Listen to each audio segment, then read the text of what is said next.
So today, as was told, I'm here to talk about sprinting towards market dominance, right? Now, to be honest, whether you call it a sprint, a marathon, market dominance, digital transformation, the fact is that these are all buzzwords, right? I want to break it down into two components, security and experience. And I want to throw a question to everyone in the room, which I alluded to in the panel as well. Can a CISO be a chief experience officer? Can a CIO be a chief experience officer? And it's not about viewing CISOs as people who just build guardrails. It's about viewing CISOs who enable experience. And that's what I'm here to talk about. Now, before doing that, let's take a step back towards some of the trends that we've seen in the industry today, right? So Okta has been here for about a year and a half. And if you take a step back towards the Indian market, around 14, 15 years back, we had actually seen that there were multiple telecom players as an example. Today it's a duopoly of sorts, right? Who would have thought that, today we can think about something and order it in a span of just about 5 to 10 minutes at a doorstep, right? So the fact is that the Indian market is rapidly evolving. Mergers and acquisitions are the norm, which means that your business speed will be a competitive advantage. There's no doubt about it. The second part is expectations of the experience, right? Today we are looking at experience not only from an employee standpoint, but also from a consumer standpoint, right? From an employee standpoint, they are demanding the right set of tools to make sure that they're productive. From a customer standpoint, attention spans are reducing, which basically means that I will switch apps if my experience is not up to the mark. So experience today is a key differentiator for you. Finally, I'm preaching to the choir out here. IT security drives brand equity. There's no doubt about it. And when we talk about AI, AI is on both the sides. AI is not only from a vendor perspective, from a customer perspective, it's also from a threat actor standpoint. So these are some of the trends that we've been seeing so far. What does this translate into some of the statistics, right? Check this out. 84% of large Indian enterprises adopted SaaS products in the past 1 year, right? Basically, this means that best of breed is here to stay, right? Whether you like it or not, your employees will demand the tools that they need, right? Which comes to my second point, flexibility. What does flexibility mean? It's not just about work-life balance. It's also about making sure that when an employee joins you, if they need certain tools to make sure that they have the right experience to get the job done, they will ask for it, and you will not have an option, right? Finally, when it comes to victims of digital financial fraud, I'm sure Shantari shared many numbers earlier. I think any number that talks about a financial fraud is extremely underwhelming because the cost of a breach goes beyond a lot of intangibles as well, and I think a lot of organizations have already experienced it. So we talked about trends. We talked about a few statistics. What does it translate into what we are hearing directly from people like you? One is, how do I understand my customers better through data? How can I enhance my customer experience faster? Security without friction is now going to the next level. Can I improve security and improve experience?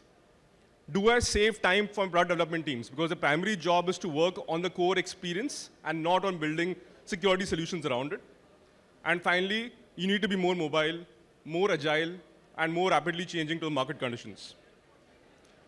Now, it's not that companies have done nothing about it, right? And I'm sure all of us have gone through this phase in our lives where there have been a mix of legacy solutions, on-prem and cloud. People have built on top of legacy solutions. There has been a build-it-yourself approach as well, where I speak to a lot of D2C brands who say that, I'll build a login box myself, right? And there have been point solutions. So as a few folks in the panel also said, over a period of time, your sprawl of apps has become very, very tough to manage. And what this basically means is that it resulted in something called an identity sprawl, right? What that means is that today you've got multiple apps, you've got multiple solutions, and there's a fragmentation that exists across the ecosystem. The fragmentation is both in terms of technology, the fragmentation is in terms of your security experience and your customer experience, right? So how do you set your business up for success? You have to elevate, you have to deliver a superior customer experience and an employee experience. You have to accelerate profitably. Your growth cannot come at the cost of just growth. It has to be done profitably as well, which means software optimization is a key area. And finally, whenever you do the first and second, security is table stakes, right? Now, how has this been solved with identity? I think a lot of us are aware that identity is basically the new perimeter, But I would like to take it a step forward. Identity is basically the central pane that controls each of these aspects, right? Whether you talk about digital transformation, cloud computing, let me take an example of identity solving for software rationalization today, right? If you exactly know which of your employees has got access to what app at what point of time, and you're able to kind of give access, revoke access real time, that's a big, big cost optimization. The fact is that in a lot of surveys, 25% of SaaS apps have actually not been utilized, right? So if you solve for identity, it solves for each of these components. It is the strategic asset that impacts your whole business, right? And when I talk about identity, it's not just about the CISO. It cuts across the entire ecosystem. Think about it from a CMO standpoint. We are working with one of the largest airlines in India today. Their biggest problem is, hey, the business is giving me goals to onboard new customers. But the fact is that when I have to onboard them, I can't give them a big form to fill up, right? So how do I make sure that in the world of zero-party data, where consent is important, how do I make sure I take the right data from them as per their own accord to feed into my MarTech?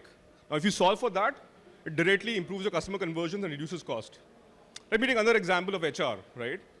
If you actually take care of workforce productivity, it is a big, big bump on your HR metrics, right? So look at identity not just as a new perimeter from a security standpoint, it is something that impacts each and every function across the board. Our vision for the longest of times has been to free everyone to safely use any technology, and I'm sure all of you have heard about Okta. The fact is that this is easier said than done, right? It's work in progress. We've been trying to solve it for the past 15 years, and it's still work in progress.